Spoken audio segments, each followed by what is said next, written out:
If only the Native Americans had known how to break dance. I'm Justin. Electric Boogaloo, be-doo. I'm Sam. This movie had a bunch of bag-your-facers in it. Breaking 2, Electric Boogaloo. What's that smell? I don't know about you, but I'm thirsty as fuck. Thirsty as fuck. Hey, look at me! Thrill me. If you come back in here, I'm gonna hit you with so many rights, you're gonna beg for a left. Thrill me. Beg for a left. Thrill me. Hey, look at me!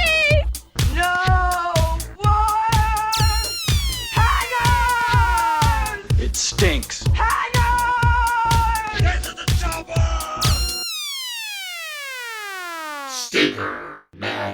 Hello and welcome to Stinker Madness. This is a podcast where three people sit in a basement and discuss a terrible film. I'm your host, Justin. With me are always Sam and Jackie. We took a slight break there. We're glad to be back. We're glad that you are back listening to us. And we have brought you a big one from 1984, the sequel to the infamously famous Breakin from the Canon Group, Golan and Globus. Golan and Globus. Starring Kelly. His name is Shabadoo. Shabadoo. You got Shabadoo in and here? Lucinda Williams. Lucinda Williams from such fine films as Ninja 3, The Ninja Nomination. 3 and Breakin' 1. Oh, and Breakin' 1. This seriously was a sequel? Did you think it was like an arbitrary 2, like kind of like Hot Shots Part 2, even though Hot Shots Part 2 is a sequel? Well, like Troll 2, but there's not a Troll 1. There is a Troll 1. These actually are the same characters from Breakin' 2. However, the third film in this series... There's a third? That I didn't know. It's called Rappin', and it's completely unrelated, and only Ice-T returns to just be Ice-T again. Jesus Christ, we might have to watch that at some point. Ice-T's first movie was Breakin' 1.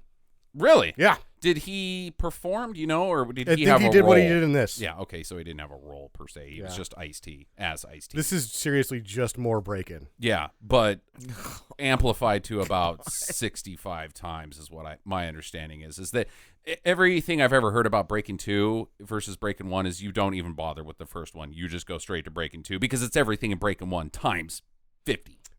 Less dialogue, more dancing. Right. It's all more Shabadoo. Yeah, it's a show. Like I mean, Shabadoo is one of those bag-your-facers. Right. Really? Yeah, there's a lot of ugly people in this. They're like, here's the thing, Jackie. I know where you're thinking that, like, oh my gosh, nobody was even worth looking at. Next time you're watching Saturday Night Live or the Grammys, please don't watch the Grammys. But anytime that Timberlake's out front and he's got a bunch of people behind him, look at their faces. Professional dancers are usually gargoyles. Okay, I will look at professional dancers. They are gargoyles. Yeah. That's a really nice way to put it. That's the nice way. That's the nice way to call someone ugly? It's not. What's the nice way, Sam? You just don't. Oh, okay. You say, boy, that guy sure can dance. That's what you say. You don't say, but his face sucks. And this has been your manners tip on Stinker Madness. How to be a gentleman. Sam, please tell us about Breakin' 2 Electric Boogaloo. Well, Can you do it? Can you rap it? No. Like Ice-T? Yeah, right. In 1984, they made a movie. Yeah. Okay, that was my white girl rap. I'll shut up. How old are you? I've been doing this since I was... You weren't even born when I was doing this. Are you going to rap, Ice-T? No. That's what happened the last time I saw him in concert. Well, Breakin' 1 was released to theaters on May 4th, 1984. Okay. And Breakin' 2 was released to theaters on December 1st, 1984. Rush! We gotta strike while the iron's hot.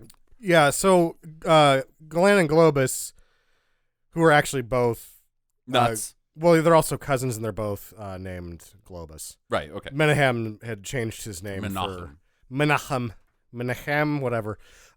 He changed his name for purposes of whatever. Having a cool studio name, I guess. Okay. Yeah, but they had taken over in 1980, basically, and bought the company for 500 G's. And then they started just sort of like their business model was to just get scripts that nobody else that had been deemed incoherent and make them anyway for as cheap as possible. Right. This is one of the first times that this is when they're at full speed now, because they can actually just make a movie as fast as they want to, and this is the evidence because they made it in like 3 months. Right. To print, to editing, to theaters, everything. That's insane speed.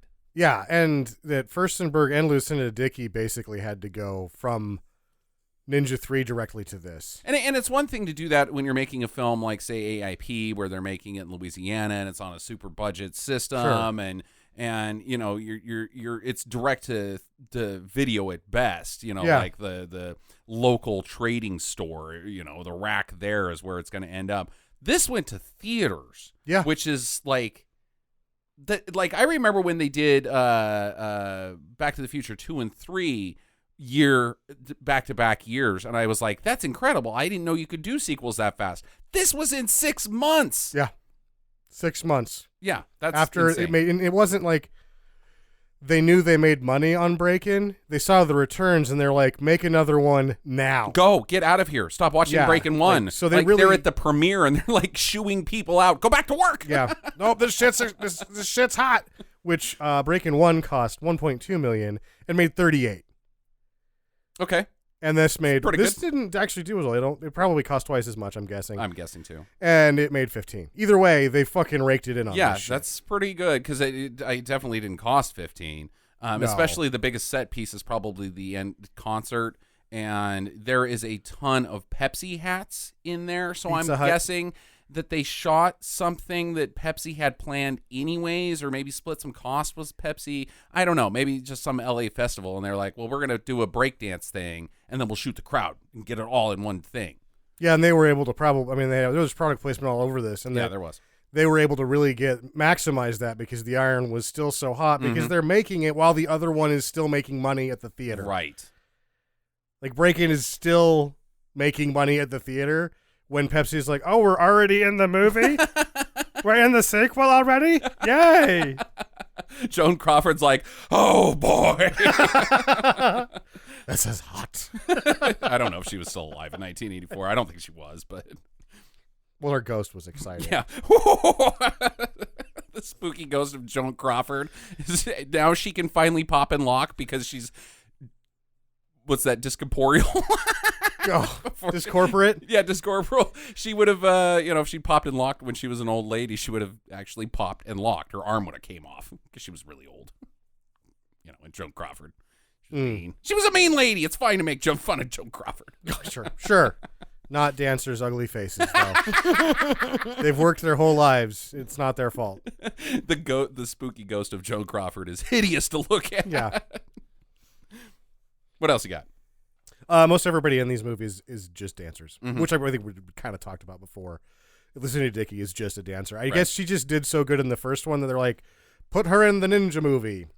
And then she's the ticket. It would have made it would have made more sense to me if it was backwards, if this one was off of the heels of that. Because then Furstenberg would have been like, yeah, you didn't fuck up your lines. She didn't really fuck up any of her lines in this. No. So it would have made sense more like, oh, just come with me. We've got this other movie that we have to make in a month and a half. Right. It's about ninjas. Don't worry about it. And ghosts. You'll be a ninja ghost for a couple scenes, but other than that, you're just going to be the braless lady again. You're familiar with that stuff, right? Yeah. Yeah, I can do that. Sure. Do I dance? No. Well, I guess ninjas kind of dance. The dance of swords, as it were. That's how he had to pitch it to her. And then she's like, oh, so we're making a porno. Yeah. Is that what you want to hear? Yeah, whatever you like. Yeah, you call it what you want, lady. Yeah, come to me. We're going to craft services. Really? No, we're on an airplane. We're going to another movie. It's got Shokasugi in it. Oh. His movie hasn't come out yet, but it already made $15 million. Right. Canon reporting. Yeah. Open those financial books. We don't have those. We have the pile of cash we spend and the pile of cash we get. There happen to be the same pile. We don't really keep track of any of it. Yeah, so they are all dancers, and the first break-in was, so they knew that Orion was going to release Beat Street. Beat Street. Beat Street. Okay, all right. So they just had to get out in front of them with Breakin. And I'm assuming Beat Street is a breakdancing movie as well? I'm guessing. Okay, Let's all see right. how much Beat Street made, if it made anything, because I've never even heard of it, and I've heard of both Breakins. Beat Street killed it too. It made $16 million. Yeah, there you So go. apparently, you just did dancing on a box in front of a fucking camera, and everybody went and saw it. Well, this is off the cusp of the roller rink movie phrase. I mean, we had the Xanadu, we had the Skate Town USA, we had the Linda Blair making out on top of a dumpster. What movie's that again? Skate Town USA? No, what was the other one then? No, Skate Town USA is the one with Swayze. It's Yeah, totally blanking on the Linda Blair. because this is roller like skating movie. the opening scene in this movie is the opening scene from that movie. Right, it's like they just were like, roller skates aren't cool anymore, kids. The only thing that are cool is breakdancing. So now we're going to make a trilogy of those, milk it for all it's worth, and then we'll move on to, I guess, Fear of the Soviets after that. Fear of the Soviets. Yeah, like, we'll just make movies about No, they were already Russia. making Fear of the Soviets movies at this point. Well, but not involving children. You know, then it was Red Dawn. Fear of the and- Soviet children? No, the children are fearing the we Soviets. should have been fearing the Soviet children. They've become presidents of Soviets, I guess. I guess. Yeah, that's terrible. Yeah. Okay, what else you got? Please get us away from the Soviets. That's about it. They pumped this out to beat Street.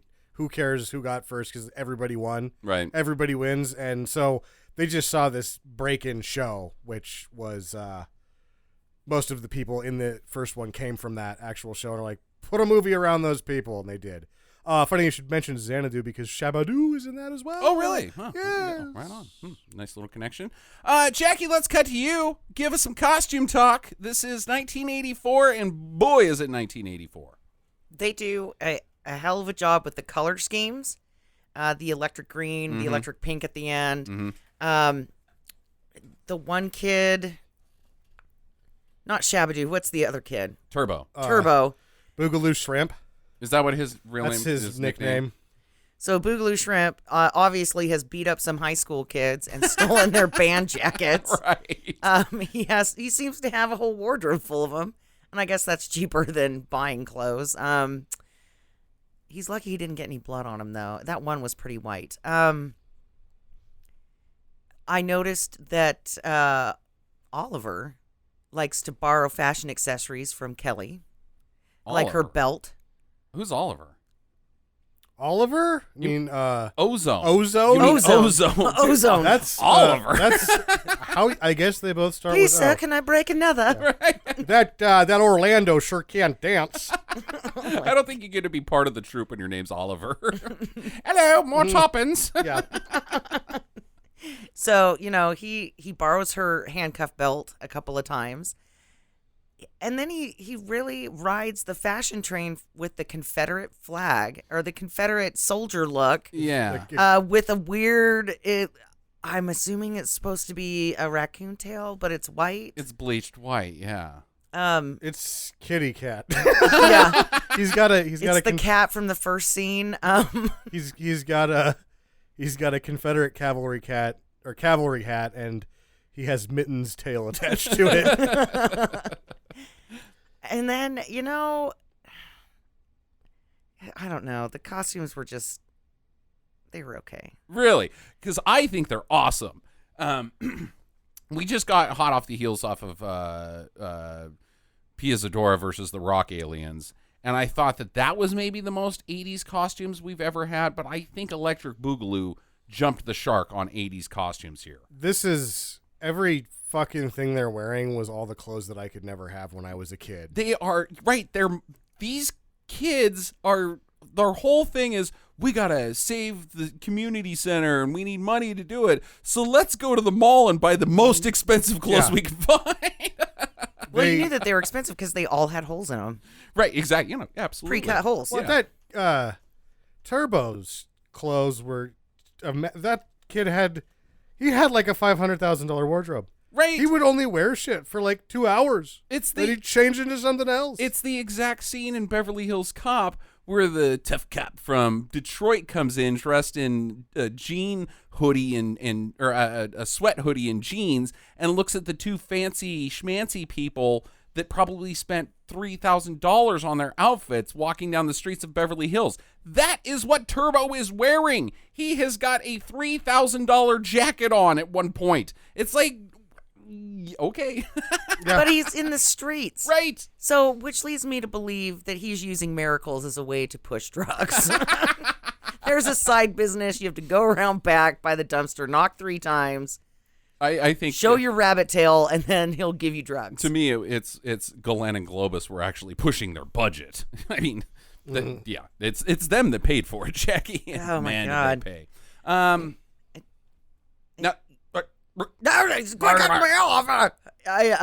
I just wanted to also say that his dance scene on the roof, where we get introduced to his Ozones. Indiana Jones hat, right? Because that's the only other hat he wears in this movie. It was pretty nice looking on him. Yeah. And he had a lot of flashy jewelry, too, like gold ear cuffs. Right. He had this weird... shark's tooth necklace type thing. I don't think that was a shark's tooth. Whatever. I don't know what that was. It was plastic. Yeah. But then, we have the... what were the other gang? The rival gang. The Electro Rock. Electro Rock. And they really got the fucking shaft. They got black leotards. And then they black and red. actually look kind of like a gang. Uh-huh. Yeah, and then they have the black and red headbands, but they don't. I mean, they're not very good dancers, though. No, well, but they do have nunchucks. I don't even know why they're in the movie. It's like they were like, "Oh, didn't you just get off a nunchuck movie, Kelly?" Right? And she's like, "Yeah," and she's like, "Yeah, I've got the can of props in my car. Can we borrow those nunchucks? Let's see if we can really show up the rival gang." Mr. Kasugi's nunchucks. Nunchucks were big in '84. It was probably one of those phone calls where one of them calls Furstenberg and is like, "Did you bring the nunchucks from the Ninja movie?" He's like, "Of course I brought the nunchucks from the Ninja movie. They're in my car at all times." Like, you told me when I started working here that no matter what, I was going to have to put nunchucks in every movie, regardless of what it was about, and I'm fine with that. Do we want to talk about the music at all? Ollie and Jerry? Ollie and Jerry, is that who That's those who people does are? the music for both of the movies. Okay, up all right. front. Yeah. I didn't think it was terrible. It's 80s music, but again, I'm going to throw the Apple under the bus because it's the same concept for Golan and Globus. The music in the Apple is god-awful. Awful. And I didn't think the music from this was bad other than the fact that it's just 80s crap. I'll just get in front of it right now. I think this is the most competent film they've ever made. It might be. It might be. It really is. They didn't really... And it's really bad. It's not good, but it's like... If you look at it and you go, wow, this is actually how movies are supposed to work, and usually you guys don't do that. Right. And they did it in a hurry. I am going to say that you two are both wrong. That the music from the Apple is more memorable, and I'll grant you that. And I liked it better than I liked the music in this. It sounds terrible is my problem with the music in the Apple. But it is more memorable for sure. You're right about that. Also is more forefront. This music is just to support the dancing. Absolutely. So I'm going to remember the dancing. I probably won't remember the songs. Right. I also, however, don't remember any of the songs from Apple other than It's the Apple, which is like a curse on my brain. I had forgotten about that. Oh, Fuck I just you. ruined everything Fuck for you. And then You're gonna have a bad week. Bim. Do the BIM, or the BIM is on the way. I am. Let's not talk about that movie ever again, so I can forget again. Let's talk about Breakin' 2 Electric Boogaloo. Here we go.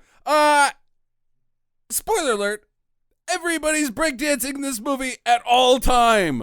All of my notes revolve around, and now they're breakdancing, and now they're breakdancing, and now they're breakdancing. Well, and you know what? Like in this opening scene, like the mailman, like they're walking down the street, and it's just a fucking crowd of dancers. Everybody is breakdancing. The old ladies are dancing. The mailman is in on it. The cop starts shaking her rump after she writes some dude a ticket. Oh, you're a little ways down the road, but Oh. what you're talking about recurs throughout the entire movie. Sure. Anytime Ozone or Turbo or Kelly start breakdancing, then their entourage starts breakdancing, which then floods into the citizens of whatever realm they're in. Los Angeles. Yeah. As I understand it from this film, there's a dance avalanche. Exactly. Happens It's a in snowball. LA. Like one turns to two. Two friends, and then all of a sudden there's an avalanche of people breakdancing, and you can either get run over by them or breakdance with them. And everybody's a professional breakdancer. Except for the guys in the bulldozers. They don't dance. No, they don't There's dance. No, they're some real men. street vendors that just sort of like work it a little bit while they're still like selling hot dogs, but they're just fat guys selling hot Right. dogs. Are you talking about the guy in the red vest with the straw hat? Yeah. That looked like he was from Mary Poppins? I don't know about Mary Poppins. There was a number of extras that weren't dancers, but yeah. Shaking it a little bit. Yeah, they would just kind of living work it as the avalanche of dance passed them, and then they went back to whatever they were doing. It's a common thing here. Yeah. It's like the opening of La La Land. This is just L.A. You move here, it's crazy. Yeah. So we get introduced to Kelly, who is actually a professional dancer. She is paid to dance. Yes. She's a chorus girl, but she doesn't want to do that anymore. She wants to be more of a breakdancer. Or I believe that what she really wants is dance theater. Okay.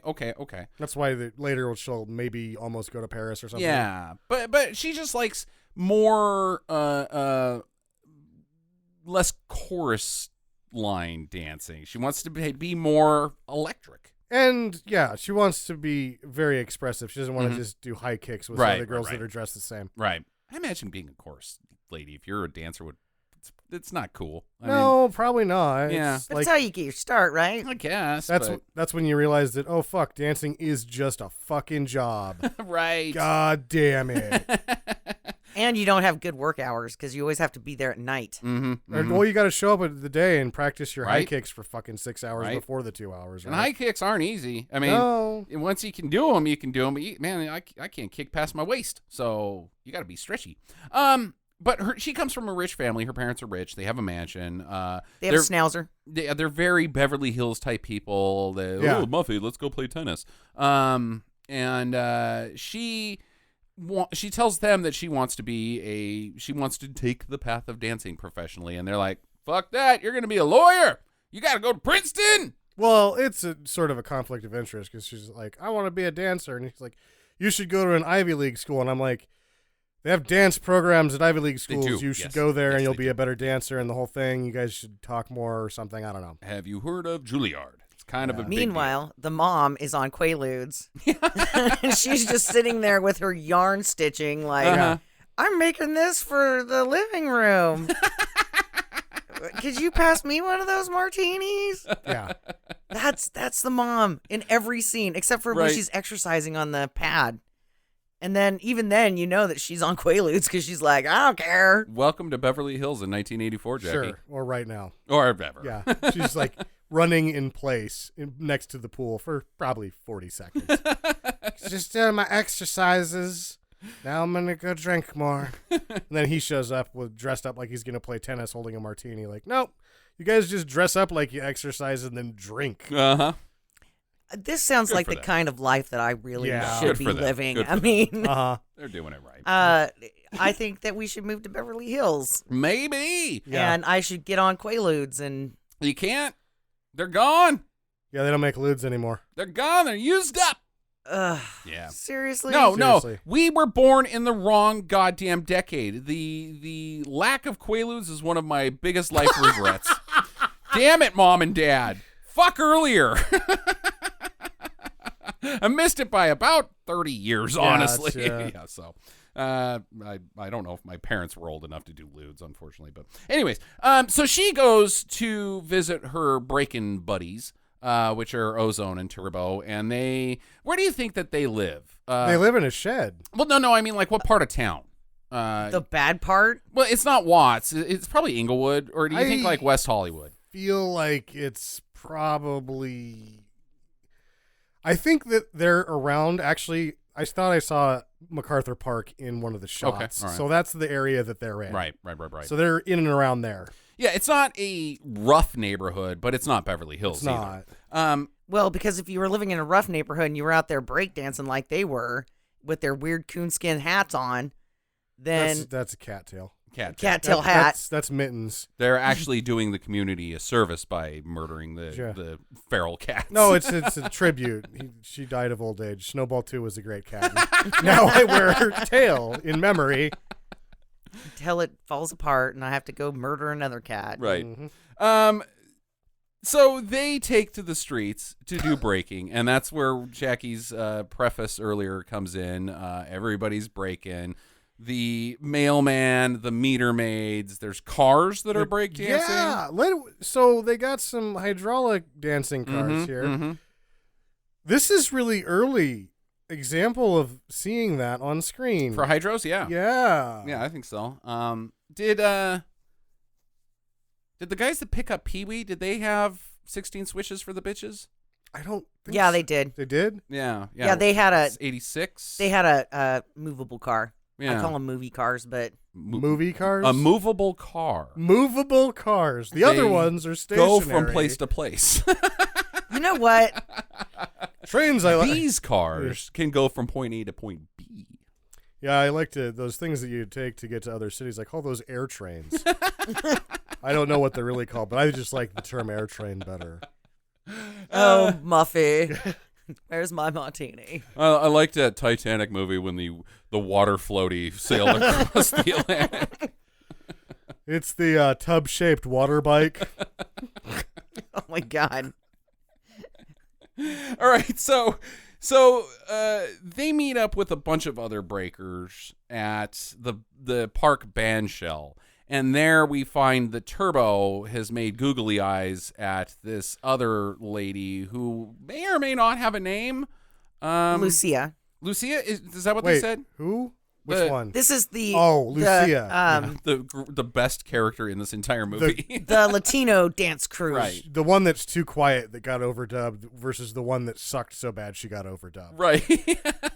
Yeah, and then there's some other people that get overdubbed in this movie too. So it's only so competent, but yeah, she was so quiet that nobody could understand what she was saying ever. So you just have voiceovers whenever she finally talks. It's like, And it's hilarious. it is funny. It's what's that popular Mexican channel show? Univision? Shabadoo. Shabadoo Gigante? Yeah, it's that type of voiceover. Like, it's not supposed to be comedic, but it's just a kid wearing a clown hat and going, "Ay, los míos." It's like Bob Saget is doing America's Funniest Home Video voiceover in Spanish while these scenes are happening, and it doesn't match at all. It's so funny. And completely dumb. Yeah. And She doesn't say anything And either. there's- She just keeps saying "por favor." it's seriously like very terrible Spanish. At one time, she says, "You are a man." And she would, like, whoever's doing it is overemphasizing the rolled R's. Mm-hmm. Rolled R's. She's like, turbo, turbo. And you're like, what? What? You are a man, and then she bends over and kisses him. Right. So he falls in love with her immediately. They dance all the way to the community center, which is this place called Miracles. It's their home away from home, essentially. And inside this community center is keeping the kids off of the drugs, because Nancy Reagan's a big deal at this point. And A mime that they call a magician. right. But the most thing that they're doing is it seems like they've got two programs: breakdancing and boxing for And- kids. That's it. And to be honest, the boxing's been chased all into the ring. Right. And there's just breakdancing happening all around it. It's a breakdancing community center Yeah, for the kids. for the kids. So Teach they them to don't do the break drugs. dance. They can have dance battles instead of real knife fights, which I guess is better. Yeah. Well, Now, if we introduce cocaine into the mix, then that dancing's going to get a lot faster. but that's the point of the community center, Jackie. Well, how do is you if you think didn't that you have can that, afford they that would do wardrobe? the cocaine. He has to pay for that wardrobe somehow. They would be out there selling rocks. That's what they should have done to raise the money for this shithole. They probably could have made it in the afternoon. Did you Yeah. learn nothing So, from Nancy Reagan? Are you telling me that the way they keep the kid to save the community center that keeps the kids from selling drugs is to get the kids to sell drugs? Right. Yeah. Okay. Just this once, because it's for No, a good cause. it's a forever deal. You see all that cash, you're like, oh man, these kids are money makers. Right. That's all the whole problem got started, Jackie. You see, little Lupe moved 300K last week. Who cares? Who cares?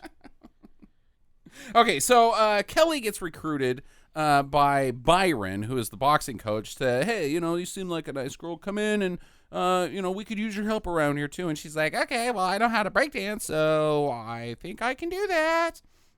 Then everyone proceeds to start breakdancing. That's what I have. They've already been breakdancing to the community center for about 20 minutes, 2 lines of dialogue, and then they go back to breakdancing for another 20 minutes. Yeah. And let's be realistic here. This place has got to smell like shit. Because everybody in there, they've been breakdancing for 20 minutes out in the heat, right? And they all rush into this building where everybody's breakdancing. Where boxing is taking place. And boxing. We all know how good that smells. Yeah. So nobody's got any deodorant left. And they're all standing in like these really tight corners. And they're all wearing leather. Yeah. Jackets. Right. That's some butt mayonnaise making machine. It Maybe is. that's how they should pay for the community center. Oh, that's how they slide around on the little cardboard thing on their backs. It's the butt mayonnaise. Yeah, they just Grease. lube it up. Yep. Spread those cracks and get this pad nice and greased up. That's what then they say. Then they have a slip and slide. That's how that That's- all got invented. yeah, Yep, mhm. it's all relevant. It's actually dangerous. I've seen it where someone starts that spin on their back, and then they just go out of control and careen into another building. Oh my god!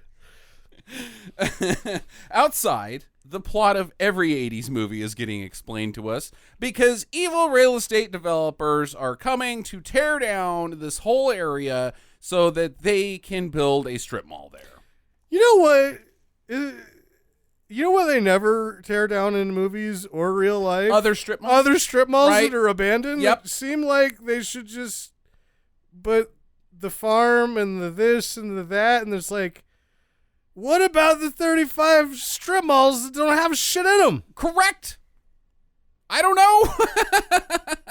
I don't know about your town, dear listener, but do you also have an abandoned strip mall problem like Boise, Idaho does? Because, man, we are chock full of them. Well, but everybody will tell you, oh, there's too much development. We just can't, we can't build the stuff fast enough. I'm like, that apartment complex over there is empty and shitty, It's super shitty. and it's next to an abandoned strip mall.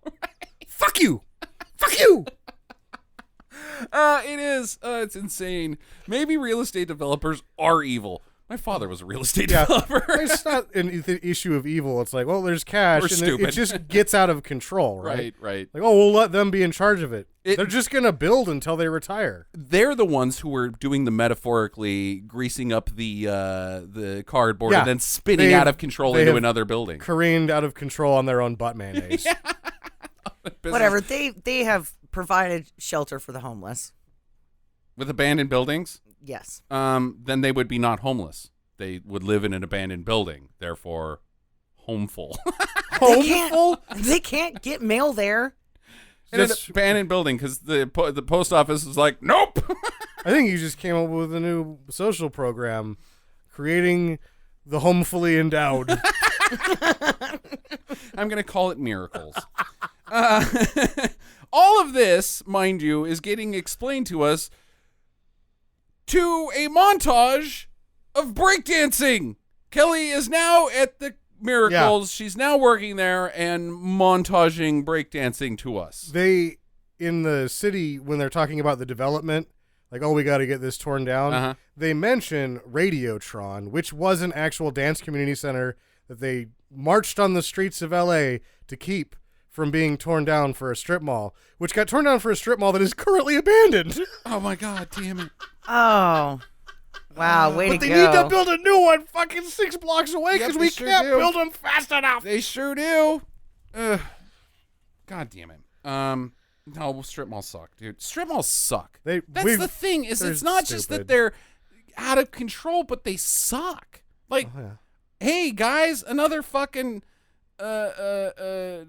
Sprint store with a Taco Bell down at the end. That's what we want. Can't build them fast enough. We don't want that. No. Well, you're going to have to place at least several bathrooms in this place if the Taco Bell's at the other end. Well, And no, you want strip your- malls don't have bathrooms. That's something That that you you're going to can't- accommodate for. Yeah, they don't give you that. When have you ever been in a strip mall bathroom, Jack? Yeah, you go into the the DI, and you're like, oh my God, I'm eating shit, bro. Where's the bathroom? And they're like, you can't use the bathroom. And you're like, oh no. And then you got to go to Taco Bell. And then you walk in and give them the look. And then just dart into the bathroom. And then you feel bad about it. So you get a burrito on the way out. And it puts you right back in the same situation. Then they just want you to go home. Yeah. No, sir, you do not get another burrito. Strip malls blow. Okay, so this guy that's also in bed with the main real estate developer, whose name is Douglas. The main real estate developer's name is Douglas. I don't know the little squiggly guy with the glasses, but I guess Randolph. Randolph. He's the city planner, and He's a bought and paid for city official. right. He goes to the planning and zoning department and tells the city that, hey, this place over here needs to be torn down. And they're like, okay, that sounds pretty good. Yeah, like nobody questions him. I don't even know if they know where he's talking about. Where is the inspection paperwork for this dump? Right. You know, is it really needing to be condemned? It probably doesn't really need, it's a cooked thing. They're like, oh, we had our engineering firm go in there and it's unsafe. Got to tear it down for a new strip mall. Can I see the report? Yep. It's over here. According to the offices of MacArthur, Bacon, and Steve, they've got wing-dons in their boofle-dots. I don't know what that means, but it sounds dangerous. Lock him up. We gotta tear this down. Yeah, so that's the plan, is to tear the whole thing down. They've clearly stamped it unsafety on the bottom. Meanwhile, at the community center, everyone is breakdancing.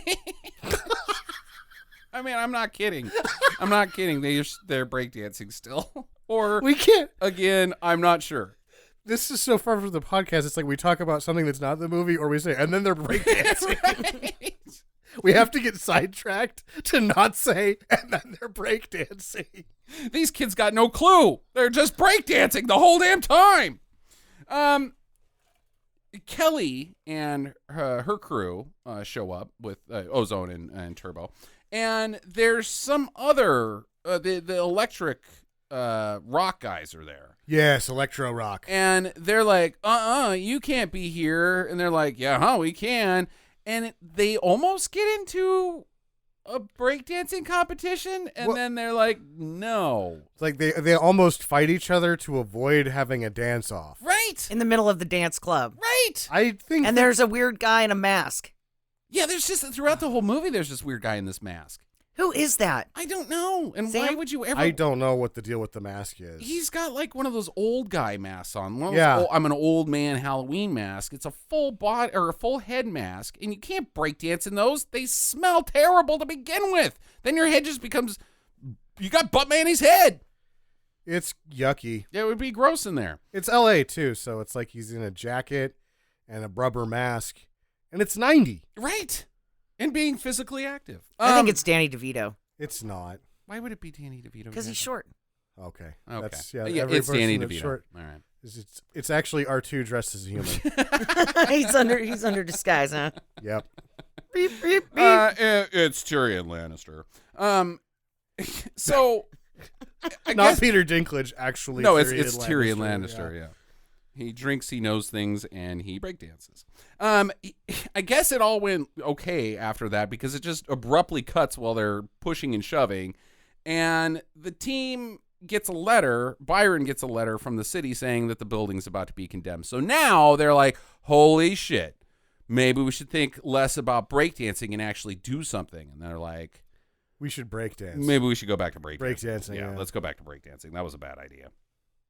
So they go to the city council, and they're like, hey, we don't want to be condemned. We're cool. And the city council's like, okay, well, we'll give you 30 days to raise money to make renovations so that this place is not going to fall into a sinkhole. Yeah, that way we'll get the doofledores under the Winglebots, and Right. we'll be able to remove the stamp of unsafety. Goddamn thanks for the offices of MacArthur, Bacon, and Steve. So they instantly start doing car washes. lemonade stands. They've got portraits for sale. I imagine they have those like caricature drawing things there someplace. That guy that draws you, oh, he's on a skateboard. Yeah. Your head's Look at big. that. Look at that. Look at you. How much did that cost? Fuck. $10,000. I've never had one of those done. In 1980, I haven't either. I had one and I chucked it. I hated it. I just think they're stupid. Yeah. I had one when I was a little kid, and I was like, I like Corvettes. And so the guy put me in a Corvette with a big head. And I was like, yeah, I had it for like 2 days. And I was like, this is dumb. Yeah. So your mom was like, I paid $20 for that. Yeah, she paid $20 for that, and it went in the trash. Yeah. She didn't buy me anything else for like a really long time.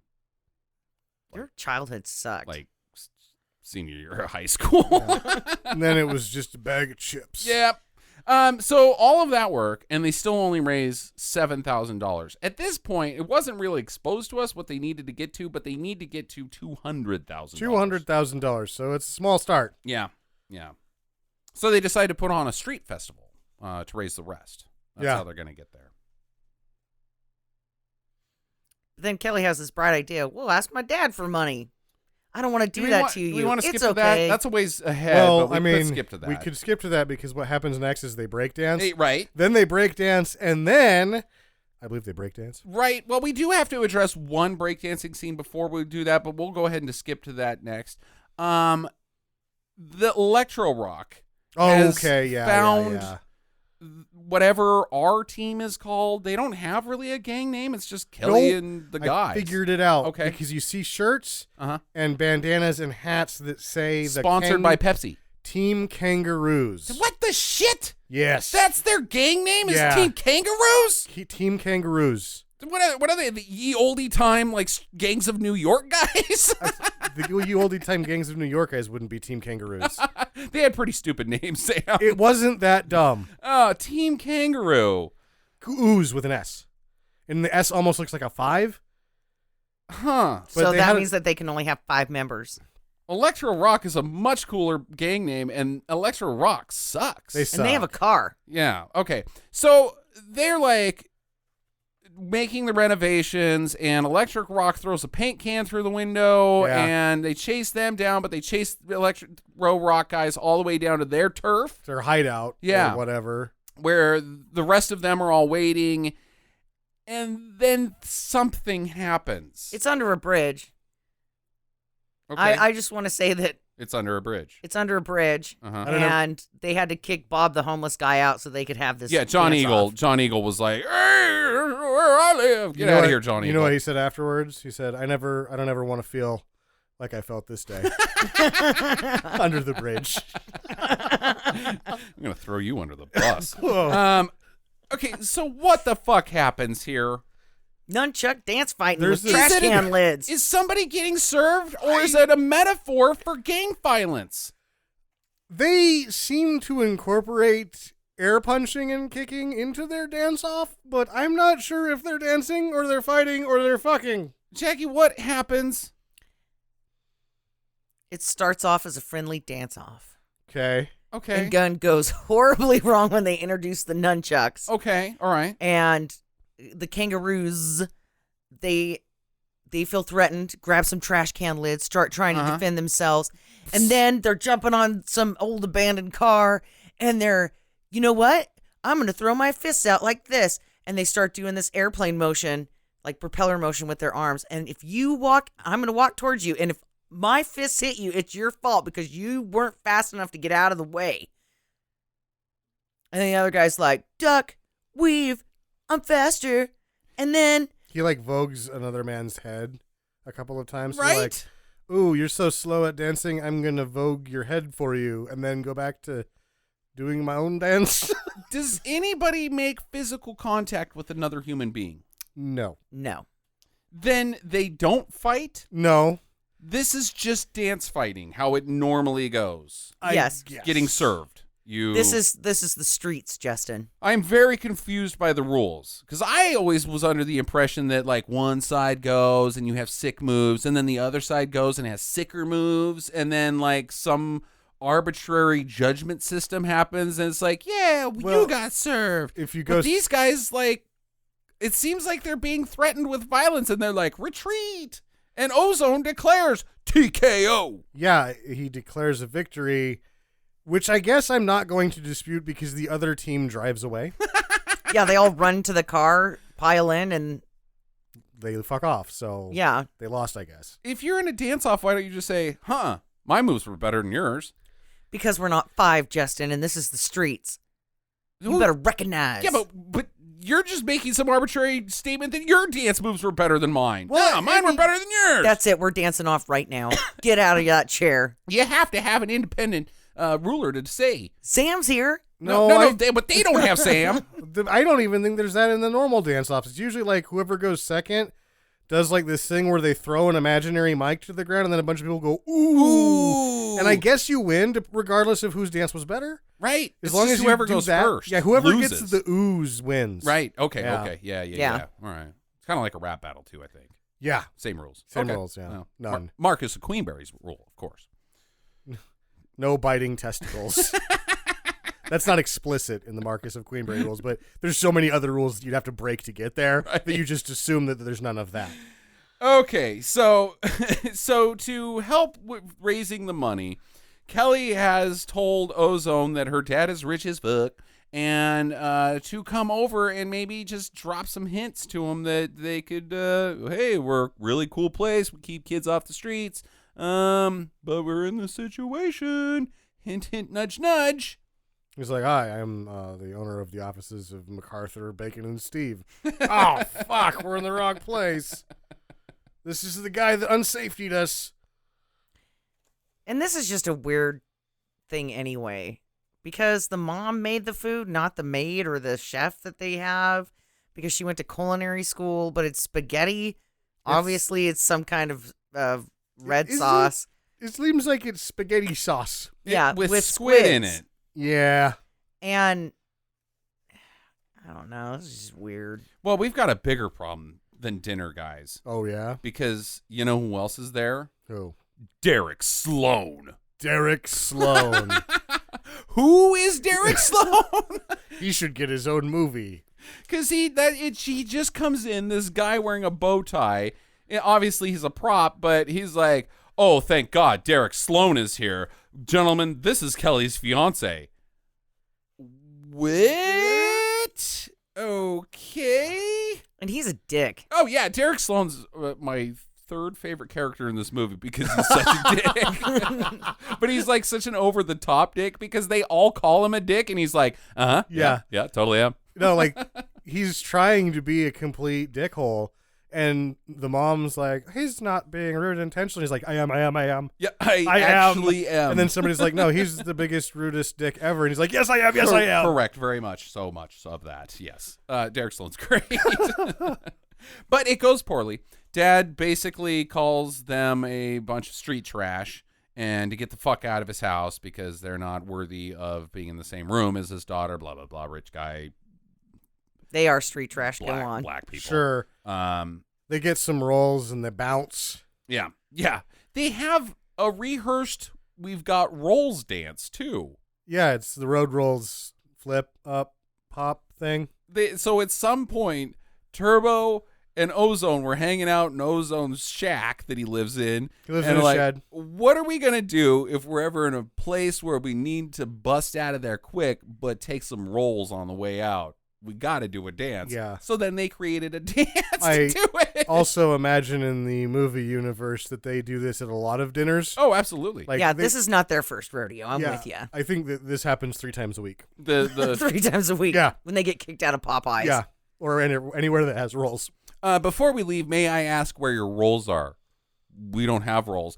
What? And then their they're whole like, thing is jinxed. Over here, and they open a door, and it's Rick Astley, and they're like, oh, bitch! Rick rolled!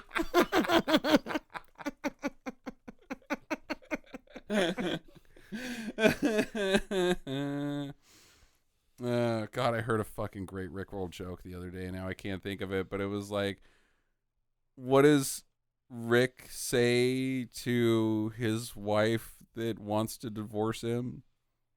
I don't know. What do you think he says?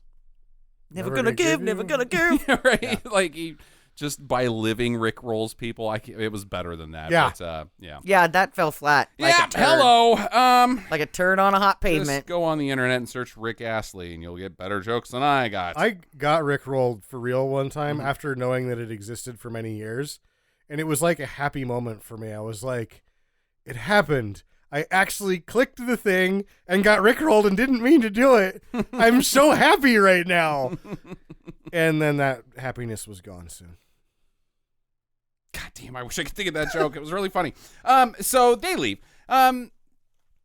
Turbo goes over to Ozone's shed and says, "Hey man, I've been thinking about Lucia. Yeah. And I don't know how to talk to her, but I think she likes me, and I don't know if I'm ready to be like, hey, baby, what's up? So can you walk me through this?" And things get really weird. Well, the first thing that happens is he's like, let me do up my pants. You're like, just laying here with your pants open holding a magazine, huh? He's got a comic book on his face, Sam. Yeah. He has fallen asleep after jerking off to issue 93 of Wonder Woman, and then took a nap with it on his face. Yeah, this was really awkward. And it's not the only time he does this in the movie, where he's just fucking kicking it, eating pizza with his pants open later. Yeah, he had his pants open for pizza. Right. Like if your whenever- pants are that fucking tight, you need bigger pants. Hey, are you hungry? Do you want to get where are you thinking, like Pizza Hut? Zip. Yeah. No, I don't think his pants are too tight. I think he's just like, I don't know, my pants are open. Anybody want to suck my dick? Go ahead. Right. I'm just going to have some pizza. Because that's how I do it too. Is Yeah. I just go places, unzip my pants, and hope for the best. You know, maybe someday you'll end up on the Supreme Court, Jackie. Boom! Shaka-laka-laka. Gotta get that career going somehow. Kavanaugh just got served. Yeah. I just dropped the mic on him. And you guys went, ooh. See, that's the Yeah, rules. that's how it is goes. how Yeah, it yeah. goes. You All right. definitely won that Yeah, one. nice. So, but it gets weirder from there because he's got this fucking doll that they both use as a sexy training dummy, and then have fascinations about each other's girlfriends, but while also having jealous fascinations about the other guy with each other's girlfriends. And then it ends up into a kind of a wobbly H scenario with both of them on one lady in their imaginations, which then they ditch the lady and dance together. They ripped her arm off They or ripped something. her arm off. Her head came off, so they quit the DP and just started sword fighting. It's really fucking weird I mean, here. I've seen this play out on Pornhub 1,000 times. Yeah, okay, all right. So it's really is based off some serious research then. Yeah. This is how this goes. I mean, I've watched enough of it that it should be researched. Can I have a grant? Yeah. I need to watch this. All right, so yeah, plot irrelevant, but totally important. And then breakdancing. Yeah, right. Kelly has gotten the role of a lifetime. She's applied, auditioned to be a dancer at this show that's going to Paris. And she goes and tells Ozone, hey, good news, I'm going to be a famous dancer. And he's like, yeah, well, we don't need you anyways. And storms off. He's already in a bad mood because he tried to make peace with the Electro Rock guys, and they're like, eat shit. And then this lady who also has a crush on Ozone, Felicia from fucking Friday, shows up because this woman is gross. She looks dirty. Like Freddie Jackson. Yeah, fucking Freddie Jackson. Yeah. She also sucks. Oh man, she is real bad. There was two problem children on set as far as how fast they were making this, and Furstenberg couldn't do anything about it. One was the girl that couldn't talk loud enough to be on, and this was the other one. And I guess they just like went to limited takes where they're like, it's gonna get worse, so let's just get it and move on. Right. Oh, she is hilariously bad. Like, gives the teenage girl from Troll 2 a run for her money. Oh, yeah. There. And it's kind of weird because this whole situation, it seems like they had a one night bang. Yeah, and maybe. And now she's like, you put your dick in me, that means you love me. And you're mine. Yeah. I think one of the reasons why she looks so gross is that in real life she's a very pale white lady, and they spray tanned her to be a Mexican. I think and so it too. looks like she's poopy. She's a poop person. She's poo. It just looked like her makeup was really done really super poorly because it was blotchy and like caught the light weird, which made her look like because parts of her was dark, like had dark splotches where it looked like she had a bit of shit on her face. She's got poo. Yeah. Yeah, she looked like she rolled around in the ash. Yeah, or that. Yeah, it was just really badly done. And like her clothes were all really kind of drab too, it really accentuated that drabness of her skin. Yeah, I don't know what the hell is going on here. We're gonna paint you with eyeshadow. Hold still. Yeah, man. So then Felicia gives Kelly guff and is like, get the fuck out of here. And so Kelly's like, they hate LA and I'm leaving. So she calls in, says, I'm gonna take that Paris job and I'm out of here. Let's leave tomorrow. Mm-hmm. Ugh, this is just so heartbreaking. And then her mom's like, did you pack your bras? And she's like, I don't own any. According to this movie. Yep, I packed all of them. None. All 0 of them are packed up. The next day is the last stand for the miracle. Or miracles or whatever it's called. Ozone has climbed up on top of the roof, and he's hung up a banner that says, Save Our Streets, SOS.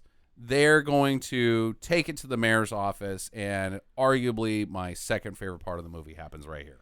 This was the first part of this. There's a couple of things that are shot very well, and this is one of them where he does his sort of like swoop into the camera and then like glides his thumb across his hat. And it's like a 24 millimeter wide angle. And you're like, oh, that looks cool. And then he starts dancing. And I'm like, I've wanted to throw up most of this time, but I really like the shot. He's up on top of Miracles, an actual building, not a set, dancing with a pretty solid crane shot of him overlooking the surrounding area of LA. It's pretty cool. I imagine that the dancer, what's his name, Shabadoo, was like, dude, this is fucking cool, man. I'm doing something cool right now. When he did that wide angle shot and he jumped into the camera like that, you knew that he had it on full blast and he knew what he was doing, and he knew that everybody else knew what they were doing. Right. And there he bounces from the top down to the lower roof, whatever that's called, the entryway, climbs out onto the flagpole, swings down. Everybody runs up to him who has been watching him hiding behind trees and stuff. And then the rest of the team comes out from behind him and they all do a dance number down the street. And then they start breakdancing. He also made people appear with gestures. Yes, exactly. He would shake his hand out like pop and dance style, and then people would appear out of trees. So he can magically appear dancers. Well, he's getting them riled up so that, he can go fight City Hall with them. Right. They're not just breakdancing for the fun of it, Sam. They're breakdancing in protest. Yeah. Because they're rolling all the way down to the courthouse. This is like Braveheart's speech. Yeah, it is. But done with dancing and hand movements. And in your bed, you may say, I made it out of there safe, but just one chance to breakdance your way to the mayor's office. Now show me your ding-dongs and let's take on the King of England. Show me your ding-dongs. Yeah, that's pretty much Braveheart. That's the whole movie. That's what they were trying to get. Yeah. Now that we're all here, we can pull our dicks out, right? Yeah, that's why he had his zipper down. Is because he took a cue from the Scottish. Are we going to fight the English? No, we're going to whip out our dicks. Who brought pizza? Oh, my God. Victory! Freedom! Okay, so I like this movie better than Braveheart. Yeah, I tried to watch Braveheart about a year ago, and I was like, fuck, this is too long. I can't do it. I'm sure it's fine. It's but not. It's really stupid, Sam. Yeah. And very historically inaccurate. Anyways, so they go all the way to the mayor's office, or the city council's office, whatever, the courthouse, the chamber. They're having a city planning meeting in there, and the one guy's like, we got to tear it down, which I already told you, Madam Counselor, but I guess you need to hear it again, whatever. The team comes in, and they're like, oh, hell no. You can't tear this down because this Miracles isn't about property. It's about people. People. And then taking it to the streets, taking it. I don't think anybody danced, breakdanced to Steve Winwood. Who was that? Taking it to the streets? Yeah. I don't know. Yeah, you do. No, I don't. It's Hall & Oates. No, it's not No, it's Hall & not Oates. Hall & Oates. It's the fucking guy that ruined the Doobies that you like. Oh, Michael yeah, it McDonald. is Michael McDonald. Yeah, Oh. I knew that. Nobody I broke love dance that to song. Now that you said it's Michael McDonald, I forgot. Would you break dance to it? If you could break dance. No, you can't. You have to actually like spastic, not. You have dance. to do the white guy. You have to do the I'm a Baptist and I'm trying not to dance. Just like shake your hands at Jesus and be like, I'm not dancing honest, but I'm totally dancing. Yeah, I only went to the Baptist church one time. Mm-hmm. Or maybe it wasn't a Baptist church. I can't remember. But I went to this church and they don't dance there. It was that church from that song where they had- shake in all over the floor. They had like good tunes, right? And everybody's standing up and clapping and How many and snakes singing. did they have? They didn't have any right. snakes that they Then it brought wasn't out a that church. day. So you're probably right. Maybe I wasn't at church. Maybe I was at somebody's funeral. It sounds like some kind of lewd bathhouse to me. Yeah, I think you went to a rave and you thought it was church because you were on the fucking had one of those pacifiers in your mouth. I'm at church. Touch me. Jesus. This song was about Jesus, so I'm pretty sure I wasn't in church. But I was shaking my buns. It was your own personal Jesus by Depeche Mode. So I was shaking my buns, having a good time At singing- church? singing this. Yeah, at church. It was. I'm pretty sure this was at a church. Good Lord. I used to drink a lot in my 20s. Oh, that At hasn't church? changed. So, yeah. So I'm in this church and I'm singing and clapping and I'm shaking my rump. And somebody goes, "Hey, we don't dance here." Yep. And I was like, "What? How can you not dance? This music is amazing. You have a whole fucking band." This is a wonderful church. She's like, this is Home Depot. Get the fuck out of here, lady. But I'm singing songs to Jesus. Where's your vodka? I need a power tool and some vodka. Yeah. I'm gonna be creative later. Anyways, the city council tells them to eat shit. Yeah, pretty much. Well, it's like the corporate America and the government, when you say it's not about property, it's about people, and they go, Tell that to the Native Americans. What? Remember that thing I said at the beginning of this podcast? Okay. So they start messing with the surveyors because the city's like, go ahead and tear this thing down. So I guess the surveyors still need to go out there and do measurements or whatever. And it's very common to measure a building that you're about to tear Right, down. right. Get some accurate measurements of everything before we bulldoze the fuck out of it, like it fucking matters. and Turbo steals, I guess, the guy's lunch pail. That's what he says. I got your lunch. I got your lunch. It's not the lunch pail, it's the case for the surveying equipment. Right. And they chase him down the street, and he proceeds to fall down 3 flights of stairs he and fucking dies. trips. He fucking trips. Yeah. He should be dead. He takes a tumble. These are concrete steps, and he goes down 3 fucking flights of them. Right. And at the end, he's just, you see him, he's got a cut on his head, and he's like, ah. And then cut to the hospital. Yeah, Kelly gets told, dude, Turbo fell down some stairs and died. You got to come to the hospital. And she's like, but my flight to Paris. And her dad's like, if you don't leave now, you're never going to make it. They're going to tell you to kiss your ass. Goodbye, you're done. And so she's like, but I love Turbo because he's my friend. They rush to the hospital. But she does take the time to change her outfit She does. between going to Paris and Right. going to the hospital. mhm. She does change her clothes. Now, where did I put that bra? Oh, yeah. I don't have one. Silly me. So they get there, and this is where Lucinda comes out of the cabinet. Oh, my God. She it's just so comes out of the weird. cabinet, and it's like, She says, "You are a man," and kisses him. but then there's 2 children there. And the viewer is like, why was she in that cabinet? And you say that to yourself, and then the kid on screen goes, why was she in there? And the other one goes, maybe she lives there. Right. And that's the only thing that they do to address this woman coming out of a cabinet in a hospital. My interpretation, in not in an ironic way, I believe that the movie is trying to tell me that Lucinda has magical powers and that she appeared through a teleportation portal that she made, and it led to a closet. It's like Lion the Witch in the Wardrobe. She's gotta, I gotta save my boy, and the only way I can get there is through the closet with the powers of magic. Yeah. I really think that that's what the movie was saying. But then the goat guy wouldn't come, and nobody would believe her. Oh, so she they're was going to like, make a sacrifice. Like the goat? the Is that where you're goat going? from the Lion Witch in the Wardrobe. Oh, Mr. Mr. Tumnus. Tumnus? Mr. Tumnus wouldn't come, and Yeah, I don't. And she was like, they're not going to believe me about how I got into this closet. You have to come with me. No. Mr.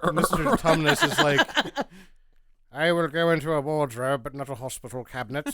That's beneath me. Man, you guys all have really terrible Mr. Tumnus impressions. I don't. You can't do an impression of something that is a written word, sir. He's a goat man. Is he? Yeah, he's a fawn. That's what they're called. Yeah, whatever. Yeah. I don't really like that shit. Fantasy? No, Lion- the Lion Witch in the old Oh, wardrobe. you mean Christian propaganda? Yeah, I'm not a big fan of it either. But, That's what that's about? Yeah, dude, Aslan is Jesus. Aslan Jackie. is Jesus, yeah. Oh, my God. Literally Jesus. Did it all just make sense to you in like 30 seconds? You're like, oh shit, I just read the Bible. Mhm. Kind of, not really. No, I never read the books. I- I just watched the movies like any normal They person didn't would do. finish it, did they? Yeah, they did. No, they didn't. Where No, he they didn't. dies? No, Yeah. they did not finish the movies. No, they didn't make Slow enough down. money. They Oh. only All made 7. 3 of them. Yeah, there was 7 books. Yeah, Oh. yeah, dude. Yeah, I didn't. They didn't even make it close because everybody was like, "Oh, I'm watching a Oh. Kirk Cameron movie." Yeah. Yeah, that would explain why I never read the books as a kid, because somebody was like, you gotta read this, and I read like 2 pages of the first one. I was like, this is fucking dumb. Where's that Black Beauty book? I don't mind them honestly, but they are just Christian propaganda. But, Oh my God, I cannot believe I didn't know that. yeah, I like fantasy, so whatever. You throw a fawn and maybe a satire at me, and I'm like, oh my gosh, I don't care. Fantastic creatures. Though I don't like that Harry Potter shit. Sure. No, well, boy wizards, right? Yeah, boy wizards, right. Sure. I like Luke. He was a boy And then wizard. they had to hide the boobs that got too big when she grew up. Emma Watson, Yeah. the boobs that got too big, she went from no boobs to not boobs. I thought that was a problem, is that No. they were like, we can't keep these things under wraps anymore. No, she's on the fucking Twitter all the time, like on the red carpet, and she's wearing these low cut things, and I'm like, dude, what are you doing? Seriously? All right, well, whatever. I mean, what is this? That's how much I paid attention to Harry She's Potter. just like Daniel Radcliffe, where she's like, see, I'm a woman now. Yeah, Daniel Radcliffe's a woman now? technically- Well, He's like, I've got pubes. Let Yeah. me show you. See, I'm not a boy wizard. I'm a real actor. I'm an action man. And then you're like, well, I mean, he's about the same size as Tom Cruise. Why not? Yeah, right. Tom Cruise is a boy wizard. Anyways, we got to get through this movies, guy. So this proceeds to Lucinda coming out of the closet, and you're a man, giving him a kiss, and the kids are like, what the fuck? And he comes back to life.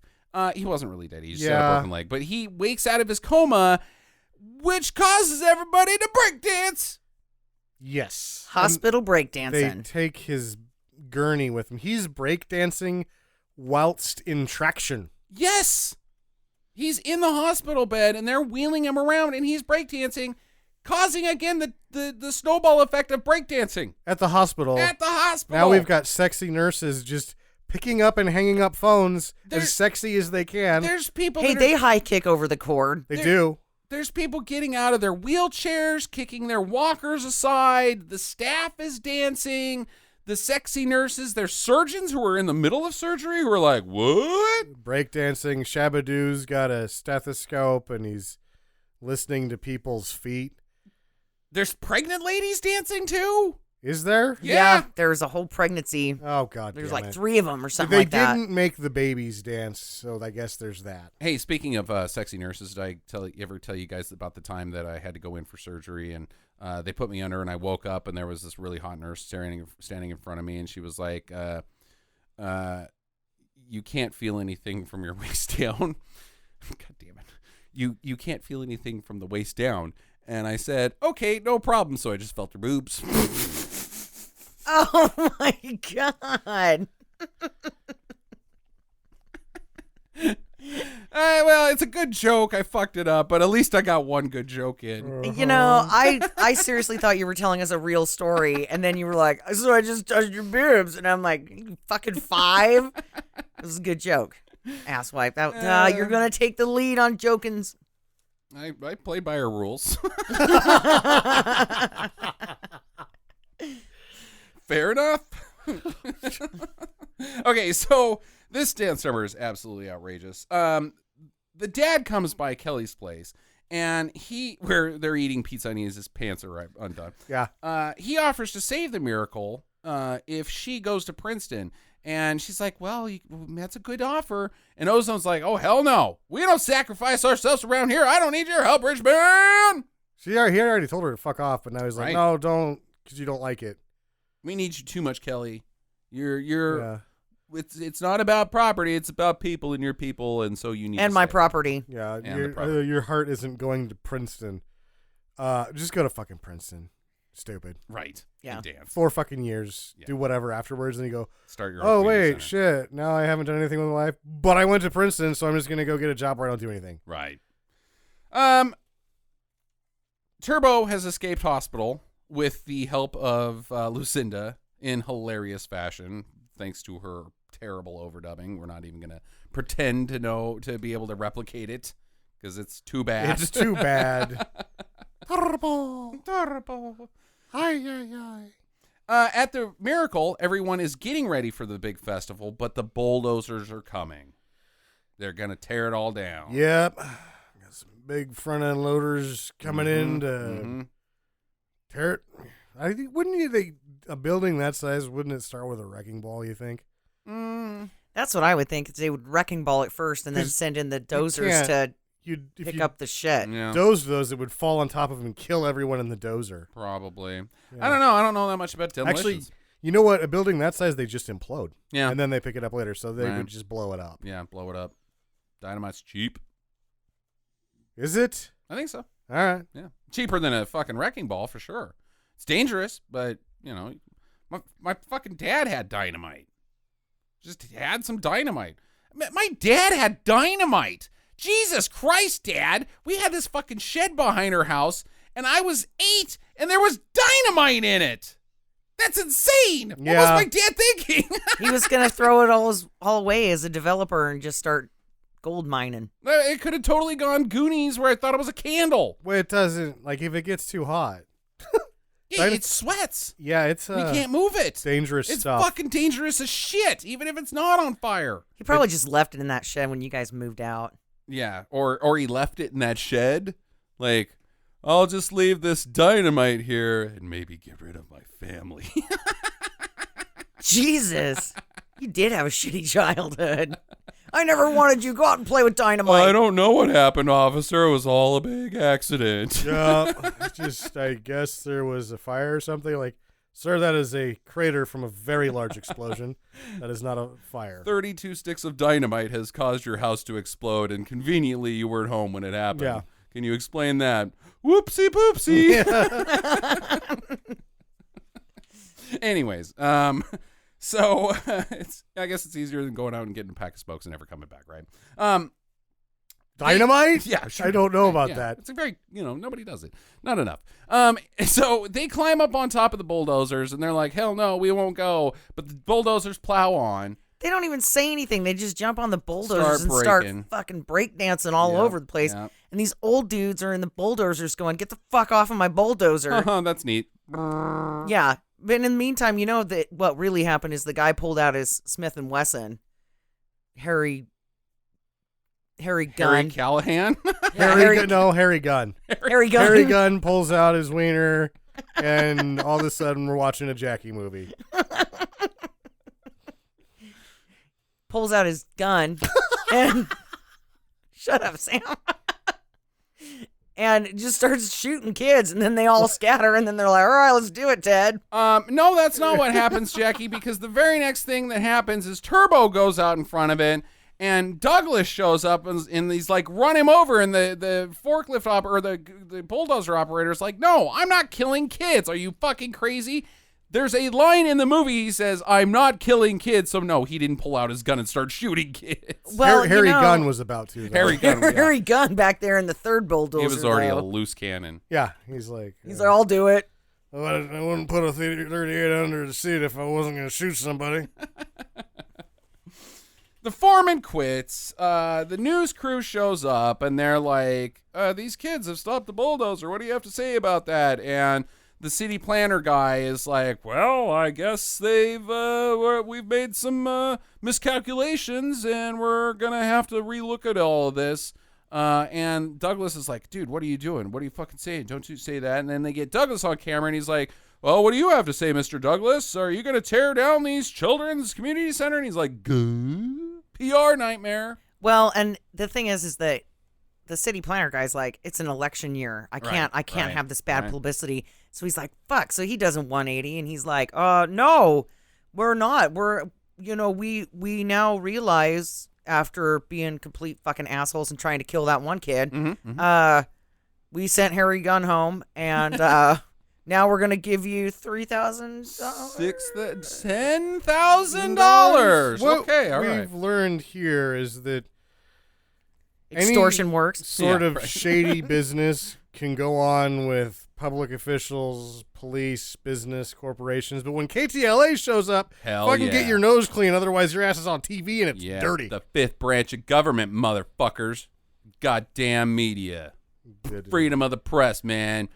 Investigative journalism. You get 'em. Yeah. You get them, Howard. Get them, guys that are... Wait, you're not doing anything either? This news anchor's cast, or whatever you call the guys out on the street, report or whatever, his name is Howard. Yeah. Howard, KTLA. What do you have to say about this?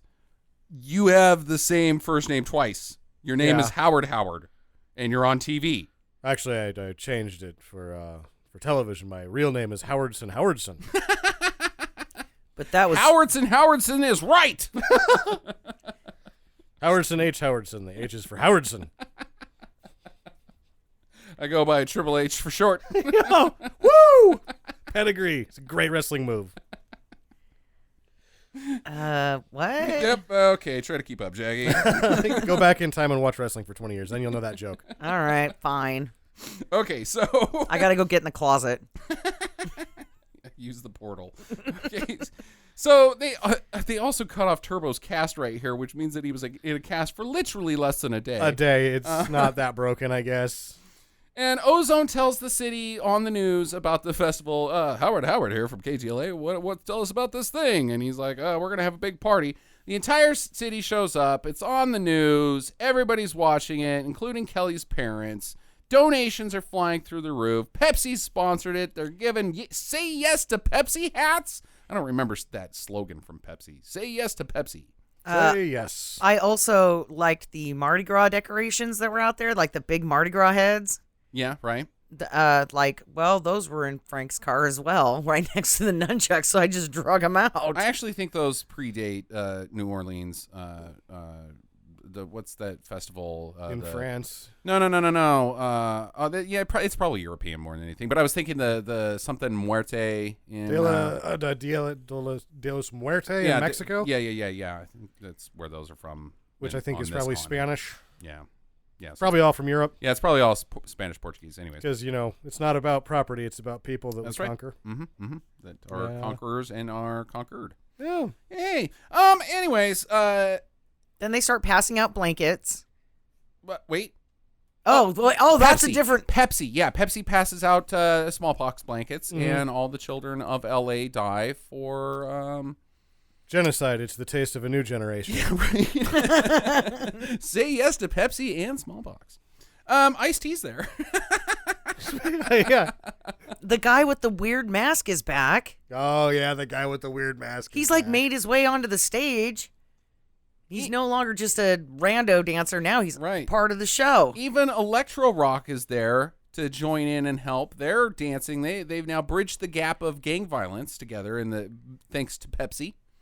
Yeah, but 2 hours before that, they were like, "Yeah, bulldoze their shithole down." Yeah, dude, we're not helping with that. Screw you guys. And he's like, "Well, the cameras are rolling. Yeah, we're in." This will be a great time to maybe get Pepsi to sponsor our dance troupe so we could get out of these really crappy clothes and get cool clothes like they got. Yeah.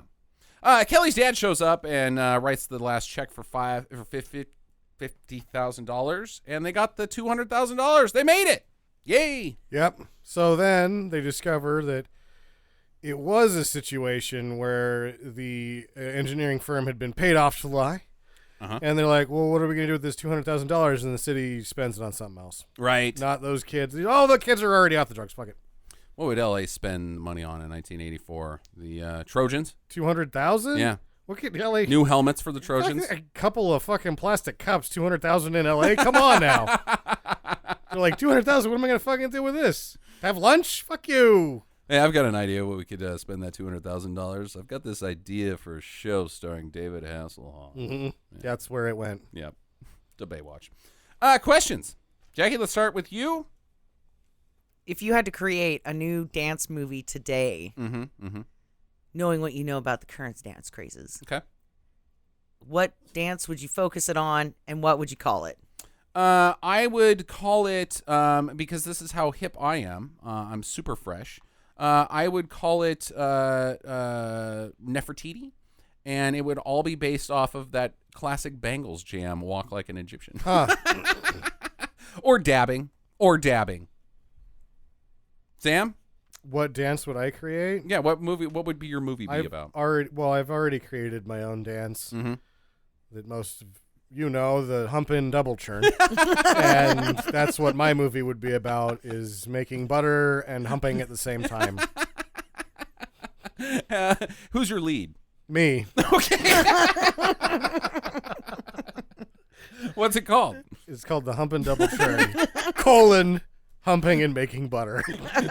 Electric Boogaloo, because of course. Sure. I'm like, well, that's the sequel. Right. The sequel to everything is Electric Boogaloo. Jackie, did you have one lined up? I would call mine The Dentist. Okay. And it would just be people running around in string bikinis with a piece of yarn doing the floss. Oh, yeah. So they'd be flossing their Yeah. privates, and then they would fling it up in the air and do these dancing with the flosses. And then they would have to save oral hygiene in their community. And the local dentist is like, I can help. But he recruits his friend, Big Teeth, and the teeth, it's just those plastic weird teeth, you know, that they chatter Oh, by their own. Joker teeth, sure. Yeah. So that guy is just dancing in the street doing the floss. Okay. I think all of our movies stink on eyes. Yeah. At least hers was written by Robert Hamburger. Right. What? I want you guys to project Kelly's career trajectory after this movie. What happens to Kelly's career? She has to go to Princeton. Yeah, She still goes? She goes to Princeton at this point because she has thrown away her only shot at being the lead in a Paris dance show. Pretty big deal. And nobody wants to work with her anymore because she's unreliable. There you go. And the community center is saved, so she doesn't have to do that anymore.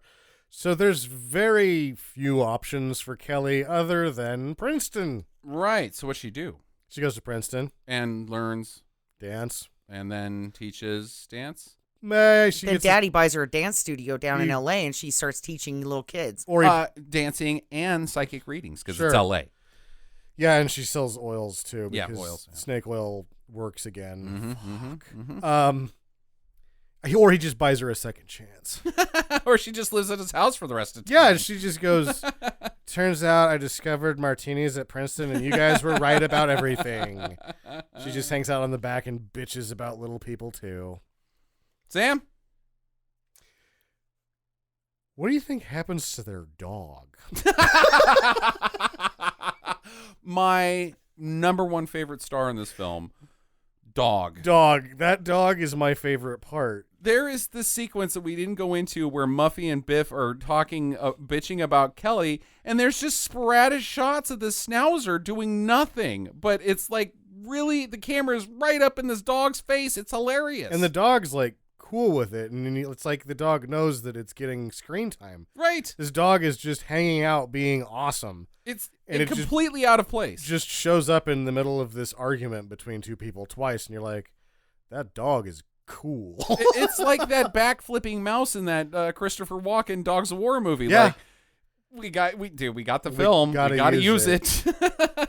Or there, it's a canon movie, so they're like, oh, we didn't get good coverage on this. And he's like, I got that shot of the dog. Yep. How many times do you have to use it? At least twice.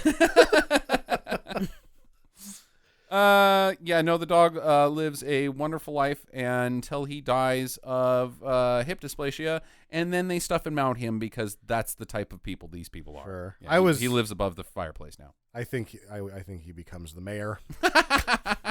He definitely has the eyebrows for it. Yeah. He has that very sincere, I'm listening to you look. But you know all he's thinking about is rubbing his ass on your carpet. And bacon. And bacon. Jackie, another question? Does she marry No. Turbo? Nope, not a one Or- of them. Nope. No. No. That- They're all done. That was just a phase for her. 2 weeks later, none of them have spoken to each other for the rest of their lives. Yeah, they've done the impossible, and they're at this spot where they go, well, now what? Oh. I told my dad I'd be home later, so I'll see you guys around. Yeah, see you around. Turbo's like, I'm only 15. I think I'm going to go back to high school. Probably a good idea. And Shabadoo's like, well, I'm still teaching dance at this place, and that's the size of it. I should probably find a way to not live in a shed. It's a pretty nice shed. Yeah. Oh, he dies like 8 months later when Felicia, he still won't commit up to her after their one night bang. and Right. She fucking shows up with a knife and fucking kills him. Yeah, that could Oh, be. there's that. Or it's 1984, so he dies of the HIV because he drank out of a glass without a straw. Oh, hey. That's sad. So sad. Speaking of politics, Oh, yeah? should Elizabeth Warren make breakdancing a major part of her campaign strategy?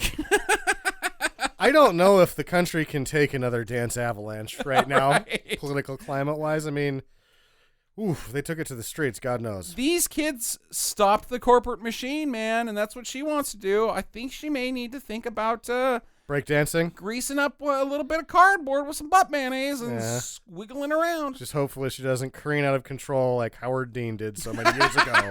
We're going to Iowa! We never saw him again. I think I'd be more worried that, she would get down there and wouldn't be able to get back up. Yeah, she's 70. It could be a problem. Andrew Yang, however, is quite the dancer. I don't know if you guys saw that after the debates on Thursday. I think he might have had too many cocktails post debate, and he went and totally white guyed out.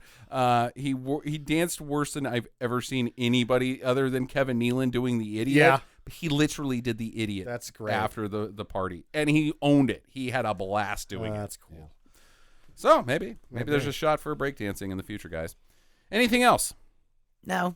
Okay. Final recommendations. Sam, let's start with you. I hate this shit sort of movie, and I liked it. Singing and dancing is not your This thing. isn't really like. I wanted to throw up for about 10 minutes, but then that went away. Yeah. And as I said before, it's like we didn't mention the borrowed set from from Nightmare on Elm Street, Right. where they twirled the whole set and he danced. That was a Turbo does. really impressive sequence. It was. because You could. It wasn't even dumb choreographing. I thought the choreographing was actually really solid. I actually think that they were freewheeling, and it just was a magic freewheeling moment. Could be as well. And but I stand by this is the most competently made film of the Canon library that I have seen. And it's incredibly dumb. And it's still, we talked about bad cuts and people having voiceovers because they can't act, and it's the most competently made film that Canon has absolutely. produced. It's the top of the heap for them. I really liked it. I really, really liked it. I thought about it for a second. I don't think we've done a singing and dancing movie that I've liked this much since Teen Witch. And that was in year 1. Yeah. Electric Boogaloo is really fucking stupid and really canon and really, really riffable at the same time. I thoroughly enjoyed it. I think I don't even give it an ironic do. I think this is for everybody. Yeah, you just gotta watch it. Jackie? Don't. What?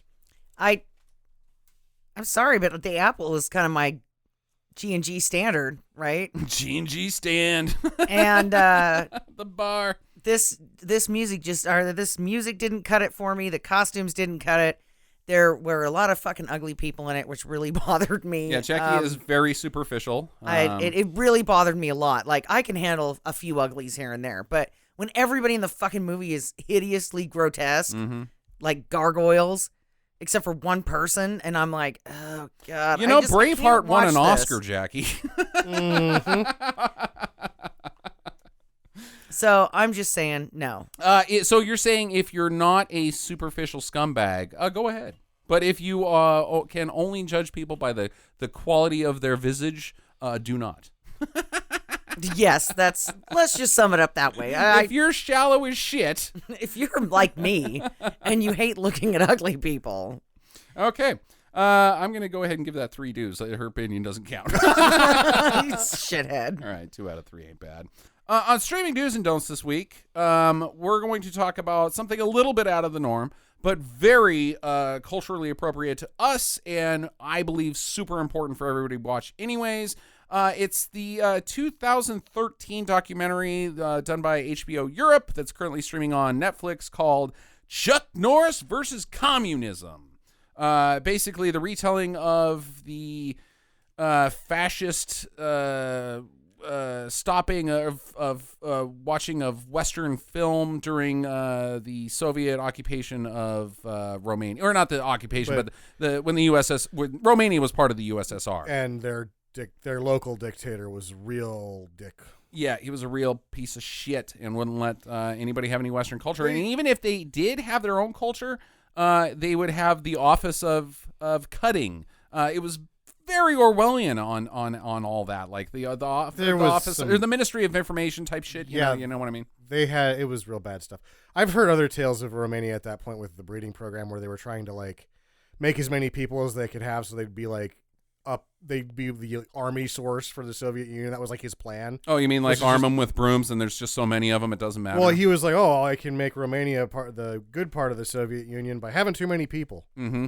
That was the plan there. Okay. Yeah. Nice. Yeah.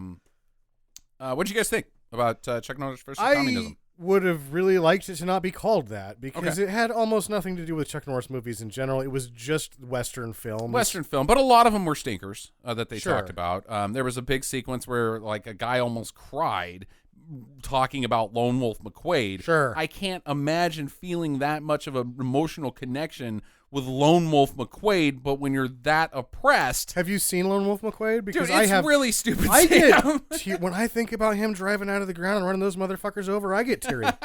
That is a great emotional moment in filmmaking for my life. Okay, well, they also get emotional talking about Missing in Action 3 with his head in the fucking bag with a rat. Okay. So, whatever. They also talk about Schwa's movies, and of course, those were super important to us as well and super popular. They liked Van Damme, too. And Van Damme, they talked about quite a few stinkers, but just their emotional connection with film was so much deeper than anything that even somebody like... We're spoiled. We're so fucking spoiled on that. And you take away this thing that we enjoy, even if it's stupid, like most Chuck Norris movies, and your life becomes empty. It's they fought communism with their need to watch shitty movies and some good movies as well. Sure.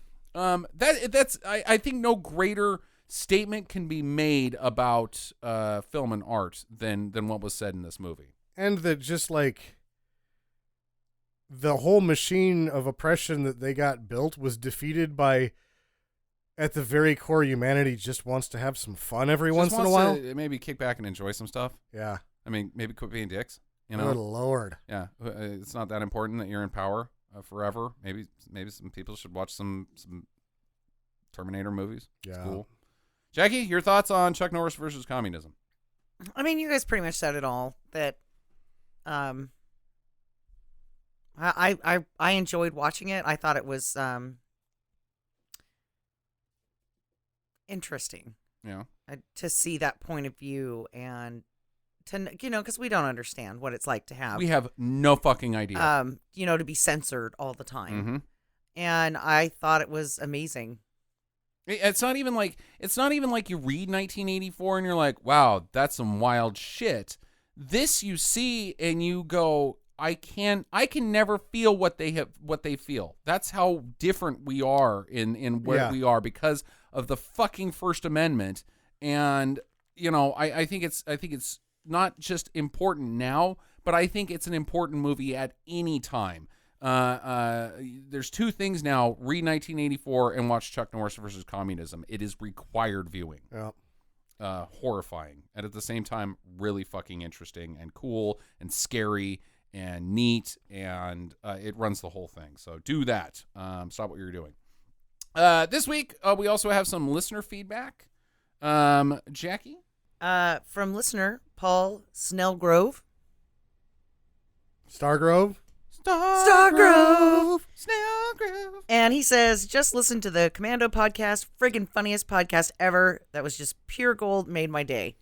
And I thought that was great. It made my day that he commented. Yeah, absolutely. Thank you very much for the compliments, sir. And I hope that you continue enjoying the podcast. You've got some catching up to do. Commando was quite some time ago. He eventually, in like another 3 years, he's going to get to this episode and be like, oh, wow. Hey, thanks, guys. Yeah. Shout out to Paul. That's me. Man, I was really behind on listening to that show. I've also heard from Jack B. Fine, wonderful listener of the show, to the show, and a friend of the show as well. Jack B says, at the end of your last episode, which was Pluto Nash, versus Pluto Nash, you guys didn't understand why Eddie Murphy seems to be a thing again. I don't have a full answer either, but I thought I'd let you know about an upcoming movie of his, which I thought you guys would mention. Eddie Murphy is starring as Rudy Ray Moore in a biopic called Dolomite Is My Name. I don't know who that is. You don't know who Rudy Ray Moore is? It's because we don't do a lot of blaxploitation on the podcast, but Dolomite is probably his biggest thing. Mm-hmm. Rudy Ray Moore ran the shitty blaxploitation. He was like shitty Isaac Hayes. Like he did like 5 shitty Dolomite movies, but really big deal. You remember Black Dynamite from a few years ago? Yeah. That's basically Rudy Ray Moore movies is what they base that shit off of. Huh. So he's starring as Interesting. somebody known from being in shitty movies. So it ties into this podcast pretty good. It will be on Netflix, TTN, as it were, at the end of October. It's not my kind of thing, but I thought you guys might enjoy it. I might check it out. I'll check it out. Yeah, totally. Biopics are kind of my things. Yeah, I liked whatever was badass when MVP Mario Van Peebles made the movie about his old man making Sweet Sweetback's badass song, and that was pretty fun. Yeah, I'll check it out. I don't dislike Eddie Murphy that much to not check it out. On another note, since you guys talked so much about how boring Pluto Nash was, I want to pose a question. Which is worse, a movie being incredibly boring like Pluto Nash, or being so bad it makes you angry a la Food Fight? Huh. Yeah. That's tough. I am now thinking about both of those movies and how much I hate them in their own way, and they're like equidistant points from happiness.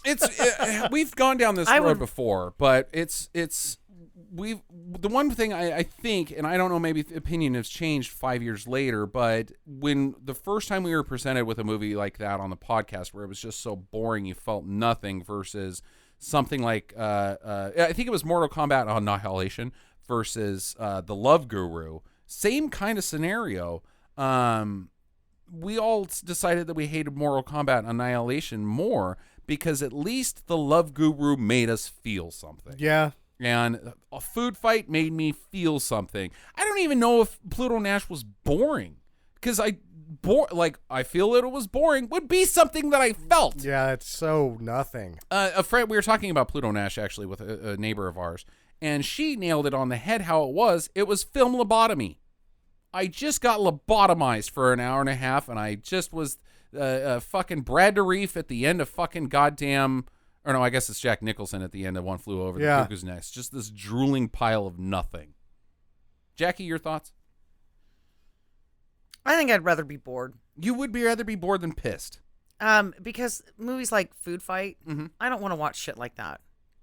I don't. So you want to watch shit like Pluto Nash? That's not the question. yeah, versus the other. Yeah, you don't want to watch either of them. I don't like that feeling of coming off of a movie and being fucking angry. Okay. I don't like that feeling. I don't like what it does to me. You wouldn't like me when I'm angry. Yeah, that's right. At Food Fight. At Food Fight. Food Fight. Go in there and start stabbing potatoes. Fuck you, Charlie Sheen. So I think I'd rather be bored. Okay. All right. Sam, where are you at now? So after both of where us? I'm at now, the only way I can describe this is that for whatever reason, I would possibly if somebody wanted to see food fight, Mhm. I would be like, okay, I can sit through this again so that you can experience how bad this is. If someone said that to me about Pluto Nash, I'd tell them to fuck themselves. I'm never watching that again.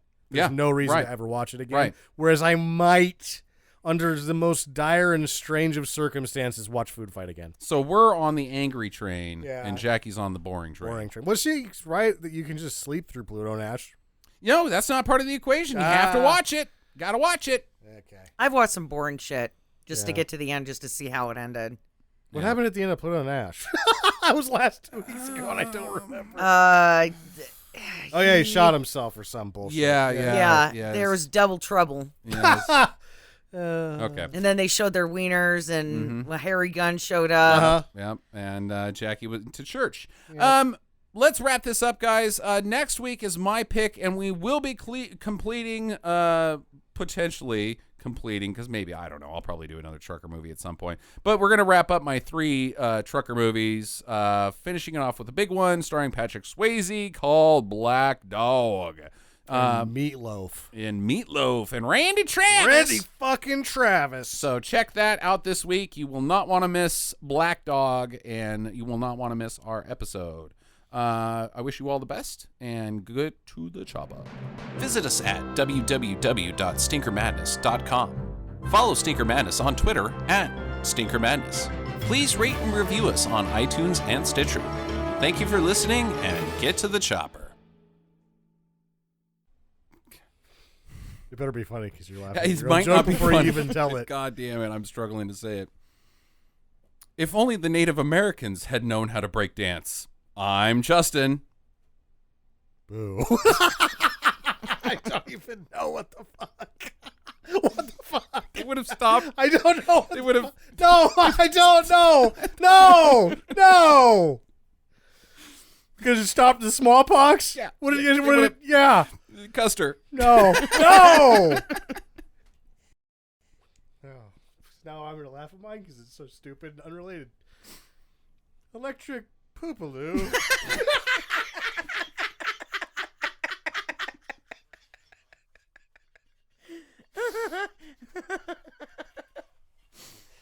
Okay. I'm not going to get through this.